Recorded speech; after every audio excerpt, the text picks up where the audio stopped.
প্রিয় শিক্ষার্থীবৃন্দ,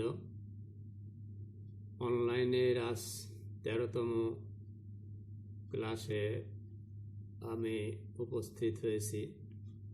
সঞ্জীব কুমার পাল, অধ্যাপক, মৃত্তিকা বিজ্ঞান, সরকারি গৌরনদী কলেজ, গৌরনদী, বরিশাল। তোমাদেরকে জানাচ্ছি শুভেচ্ছা, স্বাগতম, সুস্বাগতম। আশা করি পরম করুণাময়ের কৃপায় তোমরা সকলে সুস্থ ও নিরাপদে আছো। আমিও ভালো আছি। বিগত ক্লাসে আমরা আলোচনা করেছিলাম cropping pattern, kinds of cropping pattern, suitable cropping pattern in an area, cropping pattern in Bangladesh, benefits of cropping pattern. আজ আমরা যে বিষয়গুলো নিয়ে আলোচনা করব তা হচ্ছে horticulture and floriculture in Bangladesh, short description of horticulture, cultivation of bitter gourd,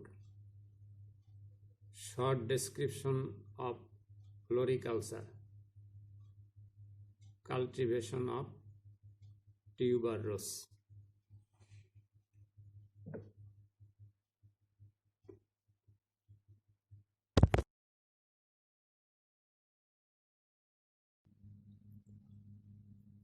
Horticulture and floriculture in Bangladesh. উদ্যান ফসল, হর্টিকালচার ক্রপস। বাংলাদেশের জনসংখ্যা 161.4 মিলিয়ন 2018 অনুযায়ী। এদেশে কৃষি জমির পরিমাণ প্রায় 14.3 মিলিয়ন হেক্টর। এর মধ্যে চাষাবাদ করা হয় 59.8%। ঘরবাড়ি, রাস্তাঘাট, শিল্প কারখানা, ইট ভাটা ইত্যাদি তৈরির কারণে চাষযোগ্য জমির পরিমাণ ক্রমান্বয়ে কমছে।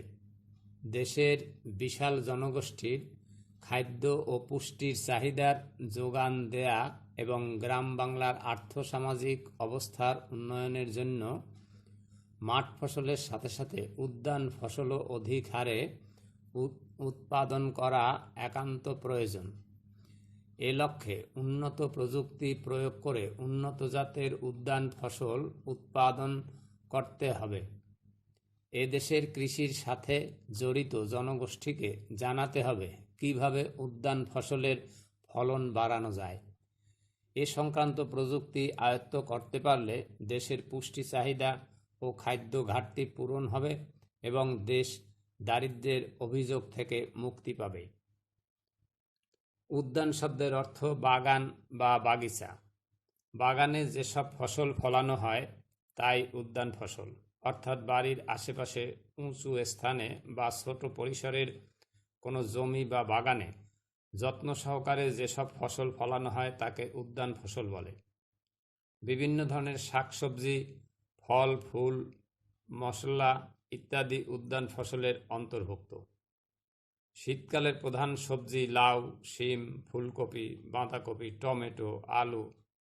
গ্রীষ্ম বর্ষাকালের সবজি চাল কুমড়া, ঝিঙ্গা, চিচিঙ্গা, কচু, পটল, করলা। ফলের মধ্যে আম, কাঁঠাল, লিচু, জাম ইত্যাদি মৌসুমি ফসল আমরা উদ্যান ফসল থেকে পাই। ফুলের মধ্যে পাই গাঁদা, জবা, বেলি, ডালিয়া, গোলাপ ইত্যাদি। এসব ফসল থেকে আমরা খাদ্য, ওষুধ ও সৌন্দর্যের তৃষ্ণা মেটাতে পারি। বাড়তি ফসল বিক্রি করে পরিবারের আয় বাড়ানো সম্ভব। ছাঁটাইকৃত ডালপালা জ্বালানির কাজে ব্যবহার করা যায়। তাছাড়া বাড়ির আশেপাশে এসব ফসল চাষ করায় আমরা প্রচুর পরিমাণে অক্সিজেন পাই। এতে পরিবেশ ঠান্ডা থাকে। আম, জাম, কাঁঠাল ইত্যাদি ফলের গাছ থেকে আমরা দামি কাঠ পাই। ভিটামিন ও খনিজ পদার্থও পাই এই ফসল থেকে। দেশে বিদেশে উদ্যান ফসলের ব্যাপক চাহিদা রয়েছে। আধুনিক পদ্ধতিতে এই ফসল চাষে পরিবারের সদস্যরা স্বাবলম্বী হচ্ছে। সারা বছর কাজের সুযোগ থাকায় বেকার সমস্যার সমাধান হচ্ছে।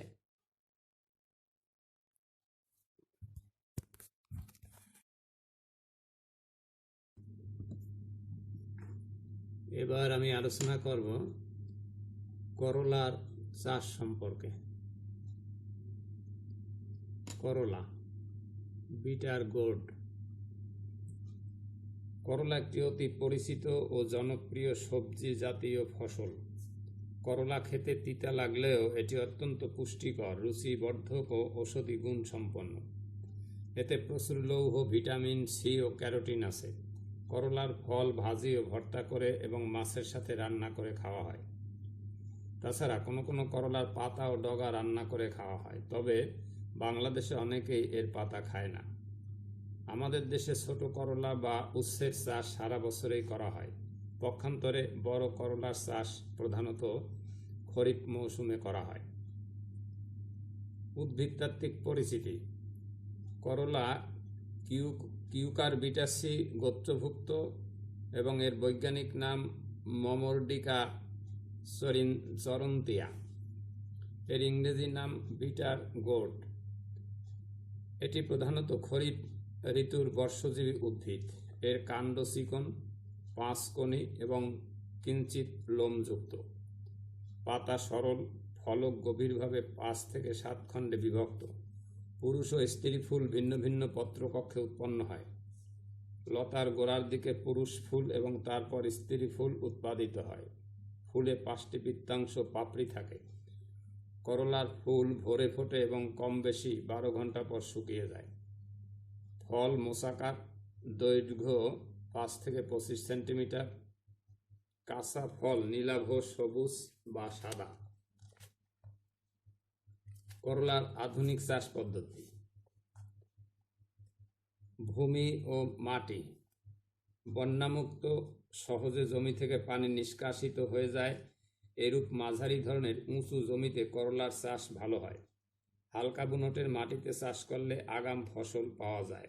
পক্ষান্তরে এঁটেল মাটিতে চাষ করলে গাছ লতাপাতা খুব বেশি হয়ে ফলন দেরিতে হয়। তাই করলা চাষের জন্য বেলে দোআঁশ ও পলি দোআঁশ মাটি নির্বাচন করা আবশ্যক। করলার জাত: বাংলাদেশে করলার কোনো অনুমোদিত জাত নেই, তবে এখানে সাধারণত 3 জাতের করলা চাষ করা হয়ে থাকে। এরা নামহীন। এদেরকে ছোট জাত বা উচ্ছে, মাঝারি জাত বা সাধারণ করলা ও বড় জাত বা গস করলা নামে অভিহিত করা হয়ে থাকে। এসব জাতের জীবনকাল 110 থেকে 135 দিন।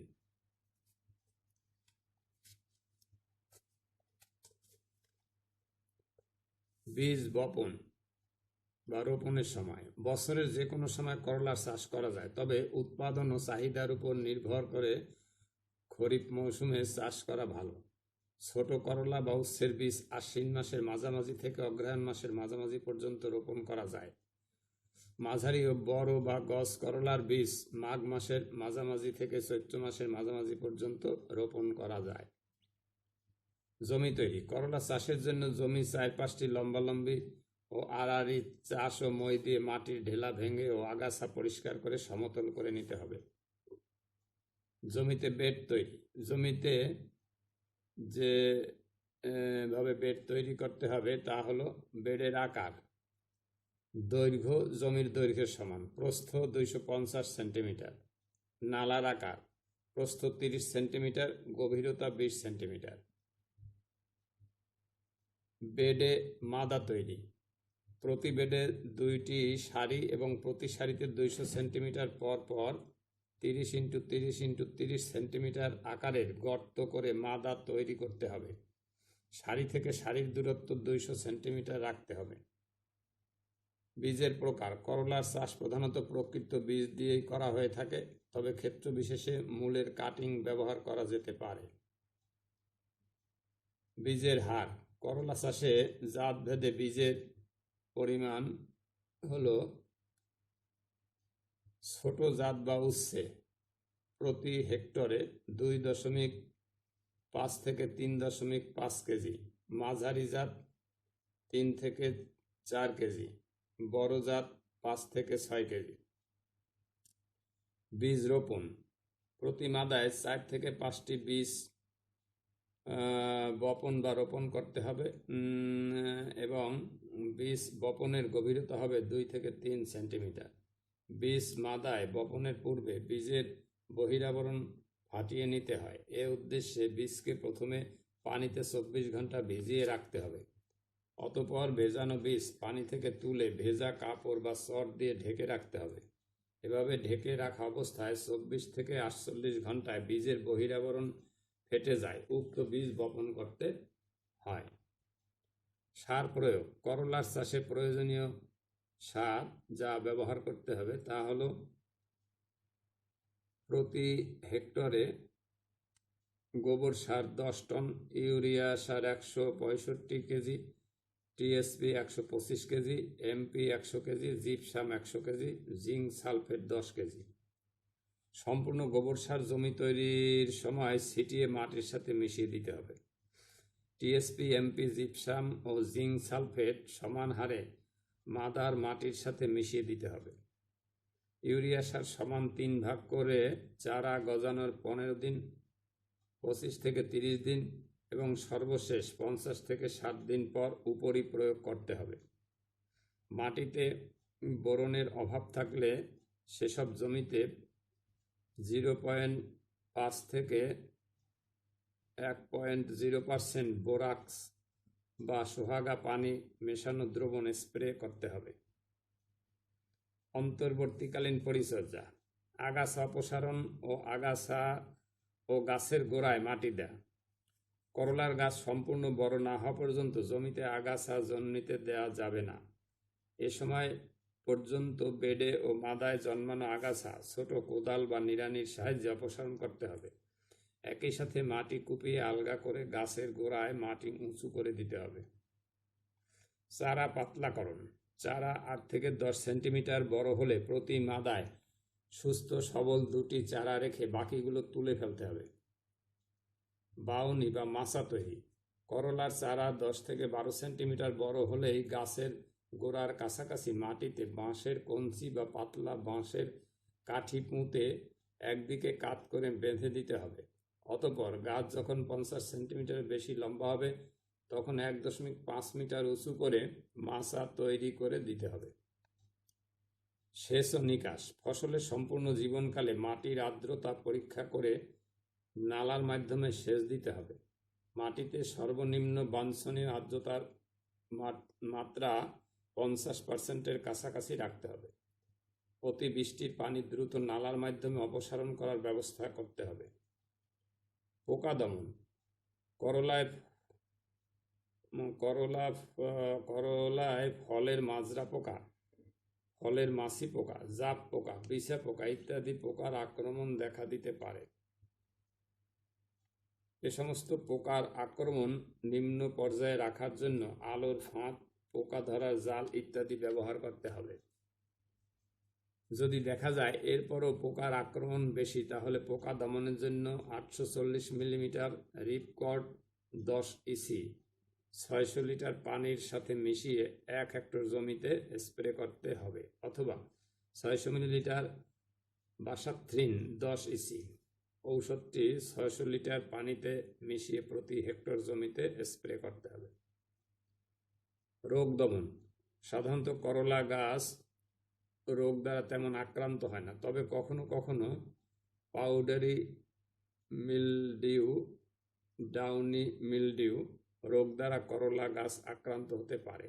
এদের প্রতিকারের জন্য রোভোরাল 50 ডব্লিউপি অথবা ডাইথেন M45 ঔষধ 2 থেকে 2.5 গ্রাম 1 লিটার পানির সাথে মিশিয়ে 10 থেকে 15 দিন পর পর ফসলে স্প্রে করে এই রোগ দমন করতে হবে। ফসল সংগ্রহ: সাধারণত বীজ বপনের 40 থেকে 45 দিন পর গাছে ফুল ধরতে শুরু করে এবং ফুল ধরার 15 থেকে 20 দিন পর থেকে ফসল তোলা যেতে পারে। করলার বীজ শক্ত হওয়ার পূর্বে অথবা করলার ফল গাছ সবুজ থেকে হালকা রং ধারণ করার পূর্বেই একদিন পর পর ফল সংগ্রহ করতে হয়। করলার বোঁটা হাত দিয়ে ছেঁড়া ঠিক নয়, ধারালো ছুরি দিয়ে ধীরে ধীরে কেটে নিতে হবে। সংগৃহীত ফসল বাজারজাত করার প্রয়োজন হলে অক্ষত অবস্থায় বড় ফল ঝুড়িতে সাজিয়ে বাজারে পাঠাতে হবে। বস্তায় চাপাচাপি করে ভরে বাজারে পাঠানো হলে ঘষাঘষিতে করলার ছাল বাকল উঠে যেতে পারে, যার বাজার মূল্য কম হবে। করলার ফলন।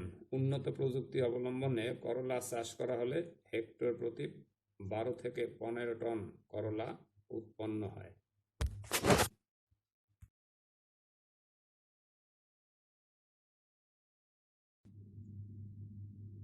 এখানে হর্টিকালচার এর 4টি ক্রপস তোমরা দেখতে পাচ্ছ। প্রথমে রয়েছে করলা, তারপরে পেঁপে, তারপরে কুল এবং গাঁদা। ছবিগুলো আসলে গ্রামে যারা বসবাস করে তারা অহরহ দেখে থাকে এবং তারা চাষাবাদ করে। আর শহরে যারা বসবাস করে তারা সাধারণত ওই বাজারে যে ফল বা সবজি পাওয়া যায় সেইভাবেই দেখে থাকে। এই ন্যাচারাল সিনারিটা শহরে যারা বসবাস করে তারা দেখে না। তবে ইদানিং হৃদয়ে মাটি ও মানুষ অনুষ্ঠান যারা দেখে থাকো, যে শহরে কিছু ছাদ কৃষি হচ্ছে, সেই উপলক্ষে যারা এগুলো চাষাবাদ করে থাকে তারা কিছু দেখতে পায়। আমি আশা করি তোমরাও ভবিষ্যতে গ্রামে থাকো আর শহরে থাকো, যেহেতু সয়েল সায়েন্স পড়ো, তোমরাও এগুলো করবে।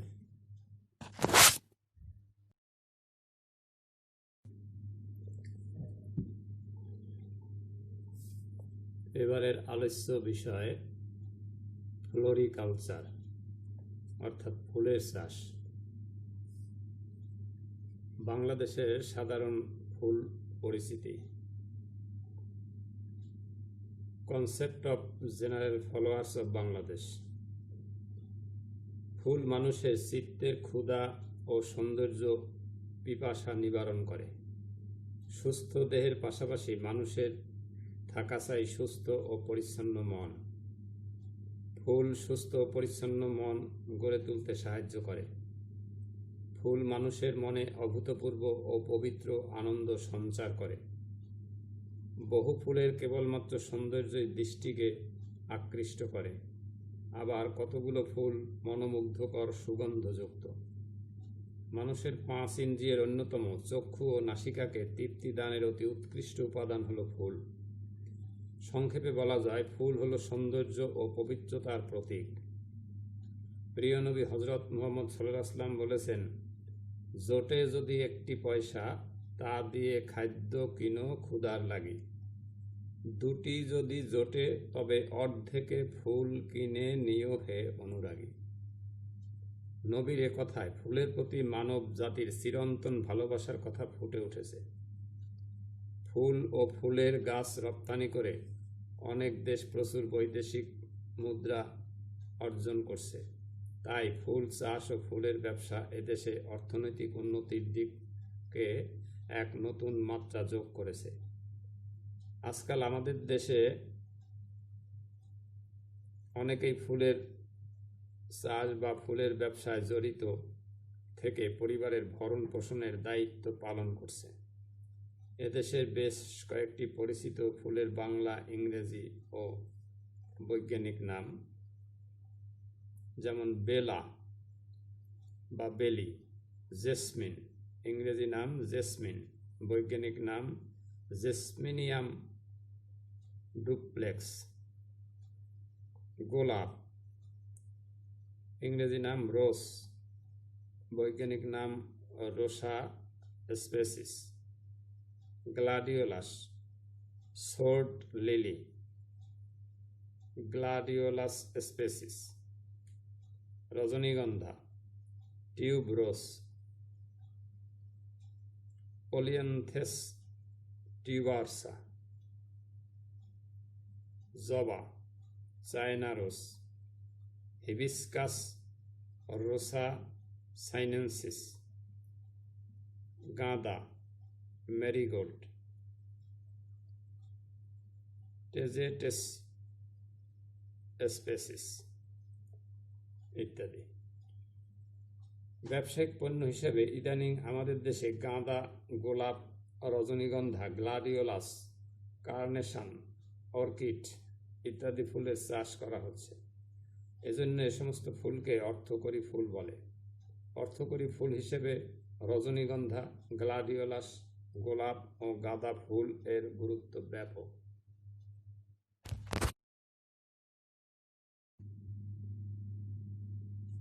রজনীগন্ধার চাষ।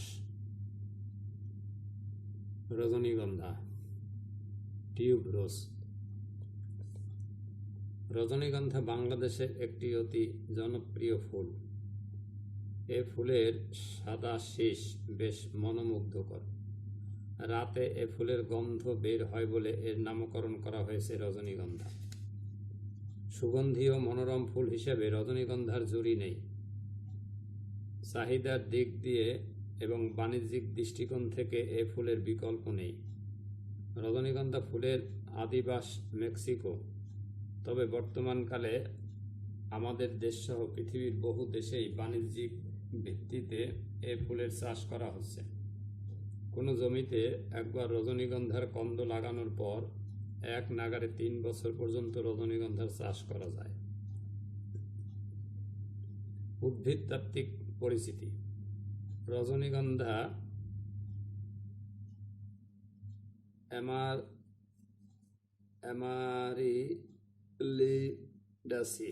অ্যামারিলিডাসি পরিবারের অন্তর্গত একটি কন্দ জাতীয় উদ্ভিদ। এর ইংরেজি নাম টিউবরোস এবং বৈজ্ঞানিক নাম পলিয়ান্থেস টিউবরোসা।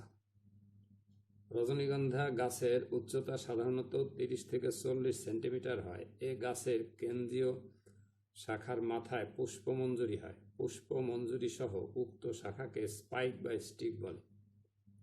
প্রজাতিভেদে স্পাইকের উচ্চতা 60 থেকে 90 সেন্টিমিটার হয়। রজনীগন্ধার পুষ্পমঞ্জরি 3 প্রকারের হয়, যথা single variety, semi double variety, double variety. রজনীগন্ধার আধুনিক চাষ পদ্ধতি। ভূমি ও মাটি। জৈব পদার্থ সমৃদ্ধ ও উত্তম নিষ্কাশন সুবিধাযুক্ত হালকা থেকে ভারী মাটি উভয় ক্ষেত্রেই এ ফুল চাষ করা যায়, তবে তুলনামূলকভাবে ভারী মাটিতেই এ ফুলের বৃদ্ধি ভালো হয়। সেজন্য দোআঁশ ও এঁটেল দোআঁশ মাটি এ ফুল চাষের জন্য নির্বাচন করতে হবে। এছাড়া জমির রৌদ্রোজ্জ্বল ও মাটির পিএইচ মান 6.5 থেকে 7.5 হতে হবে। চারা রোপণের সময়। রজনীগন্ধার কন্দ সাধারণত সমতল ভূমির ক্ষেত্রে ফেব্রুয়ারি মার্চের মধ্যে ও পাহাড়ি এলাকার জমিতে মার্চ-এপ্রিল মাসের মধ্যে রোপণ করা যায়। জমি ও বেড তৈরি। রজনীগন্ধা চাষের জন্য জমি প্রথমে 4-5টি মই ও চাষ দিয়ে মাটি ঝুরঝুরা ও সমান করে তৈরি করতে হবে। এরপর 1 মিটার প্রস্থ, 3 মিটার দৈর্ঘ্য বা জমির দৈর্ঘ্যের সমান করে বেড তৈরি করতে হবে। বেডের মাঝে 30 সেন্টিমিটার দূরত্বে 60 থেকে 70 সেন্টিমিটার গভীর করে গর্ত করে গর্তের উপরের অর্ধেক মাটি একদিকে এবং নিচের অর্ধেক মাটি অন্যদিকে রাখতে হবে। এরপর উপরের অর্ধেক মাটির সাথে সমপরিমাণ গোবর সার ও কম্পোস্ট সার মিশিয়ে গর্ত ভরাট করতে হবে। এরপরে বাকি অর্ধেক মাটির সাথে একইভাবে গোবর সার ও কম্পোস্ট মিশিয়ে বাকি গর্ত পূরণ ও প্রায় 15 থেকে 20 সেন্টিমিটার উঁচু করতে হবে। 2 বেডের মাঝে 15 থেকে 30 সেন্টিমিটার প্রস্থের নালা কাটতে হবে। নালার গভীরতা হবে 20 সেন্টিমিটার। নালার মাটির সাথে একইভাবে সমপরিমাণ গোবর সার ও কম্পোস্ট সার মিশিয়ে বেডে দিয়ে দিলেই বেড উঁচু হয়। বেডের উপরের মাটিতে প্রতি 65 থেকে 85 বর্গ মিটারে 1 কেজি ইউরিয়া, 1 কেজি এমপি সার মিশিয়ে দেওয়া যেতে পারে। সার প্রয়োগ। প্রতি হেক্টরে সারের পরিমাণ হলো গোবর সার 20 থেকে 30 টন, ইউরিয়া সার 250 কেজি, টিএসপি 200 কেজি, এমপি 200 কেজি অম্লীয় মাটি হলে চুন প্রয়োগ করতে হবে 150 কেজি। সার প্রয়োগ পদ্ধতি: সম্পূর্ণ গোবর ও টিএসপি সার জমি তৈরির সময় ছিটিয়ে মাটির সাথে ভালোভাবে মিশিয়ে দিতে হবে। মাটি অম্লীয় হলে সবটুকু চুন ও জমি তৈরির সময় প্রয়োগ করে মাটির সাথে ভালোভাবে মিশিয়ে দিতে হবে। ইউরিয়া ও এমপি সারের অর্ধেক কন্দ রোপণের 3 সপ্তাহ পর চারার বৃদ্ধি পর্যায়ে উপরি প্রয়োগ করতে হবে। বাকি অর্ধেক গাছে পুষ্পমঞ্জরি দেখা দিলে একইভাবে উপরি প্রয়োগ করতে হবে।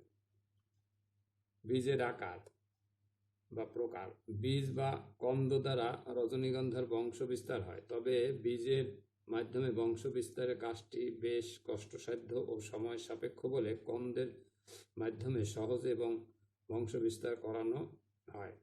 প্রতিটি বয়স্ক গাছের গোড়ায় পেঁয়াজ আকৃতির যে বস্তু পাওয়া যায় তা হলো কন্দ বা বাল্ব। রোপণের দূরত্ব: বাছাইকৃত বড় কন্দগুলো বর্ষার আগে মার্চ এপ্রিল মাসে অথবা বর্ষার পরে সেপ্টেম্বর অক্টোবর মাসে নির্দিষ্ট পদ্ধতিতে রোপণ করতে হবে। কন্দ রোপণের পূর্বে কন্দ থেকে অতিরিক্ত ও পুরাতন শিকড়গুলি ছাঁটাই করে দিতে হবে।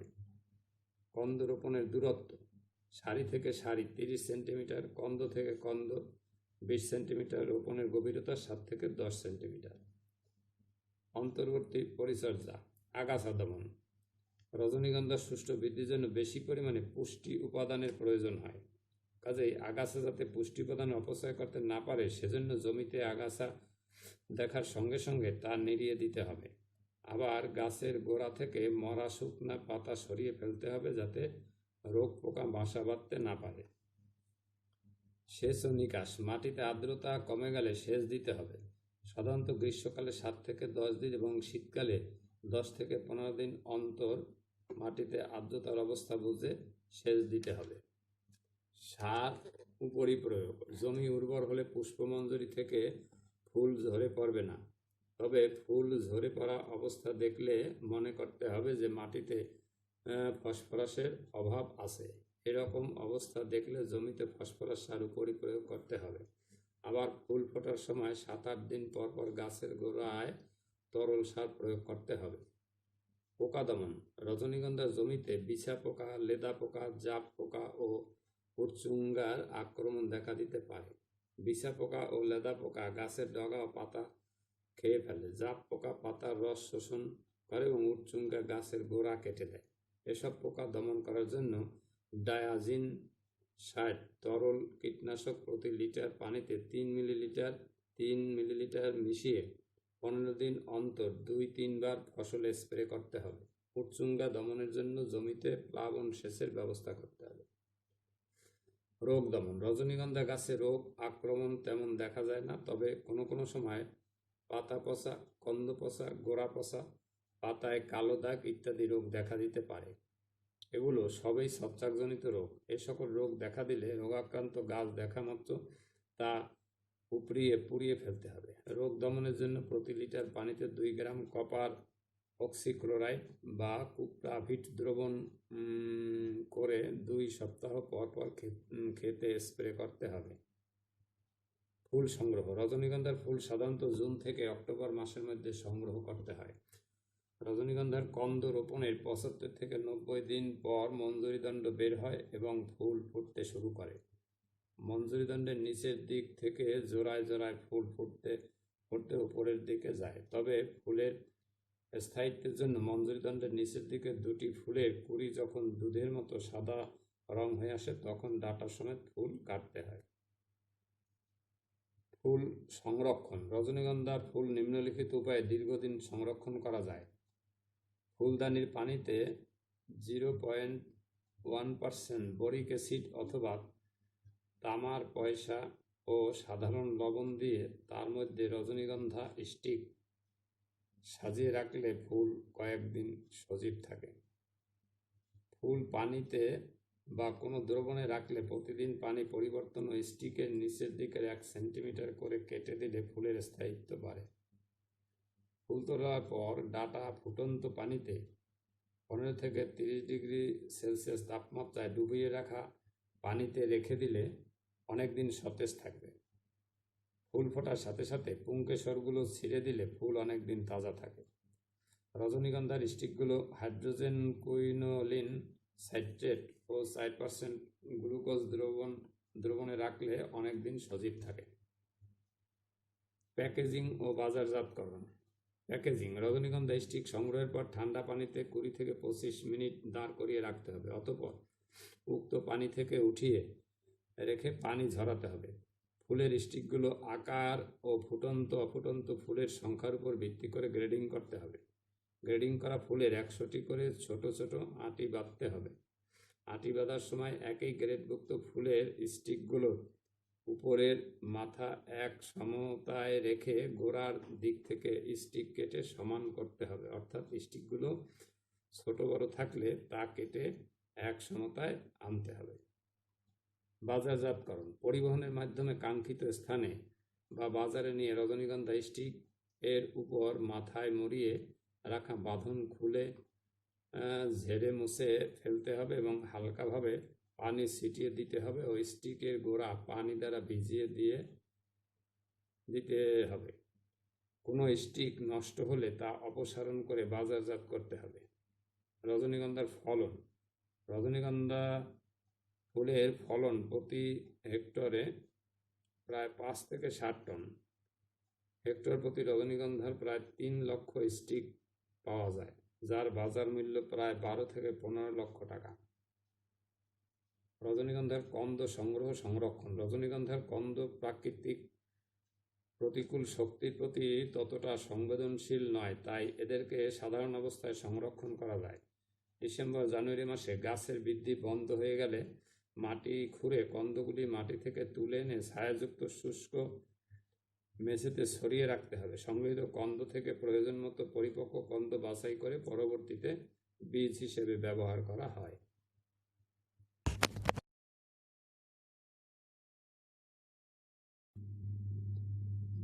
এখানে তোমরা 4টি ফ্লোরিকালচার ক্রপস দেখতে পাচ্ছ। 1 নম্বরে আছে রজনীগন্ধা, 2 নম্বরে গোলাপ, 3 নম্বরে ডালিয়া, 4 নম্বরে গ্লাডিওলাস। ফুলের সৌন্দর্যের আসলে কোনো বিকল্প নেই।